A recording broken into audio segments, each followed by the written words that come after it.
Hey there, budget buddies. If you're struggling to make your paycheck stretch further or just want to get a handle on your finances, YNAB, short for You Need a Budget, is an amazing tool that can help.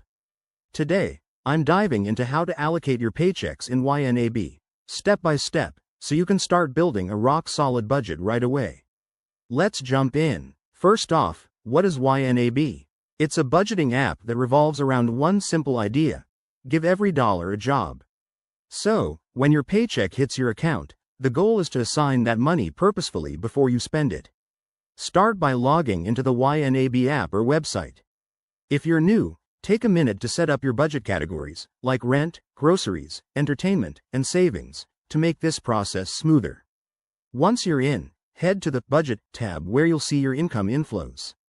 When your paycheck arrives, YNAB will automatically record it as available money. Now, the fun part: allocating it. Click on the To Be Budgeted amount at the top of the screen. This is your total paycheck waiting to be assigned. Step 1. Prioritize your needs.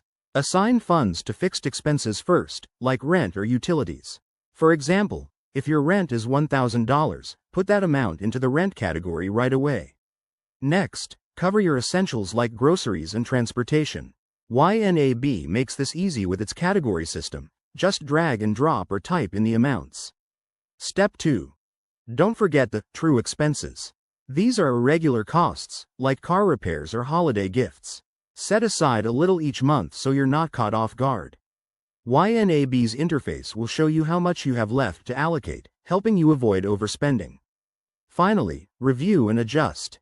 Life happens, so if something changes, you can always tweak your allocations. The beauty of YNAB is that it keeps you accountable while giving you flexibility. By allocating your paychecks this way, you'll gain peace of mind and watch your savings grow. Give it a try with your next paycheck. Your future self will thank you. If you found this helpful, hit that like button and subscribe for more finance tips. Thanks for watching.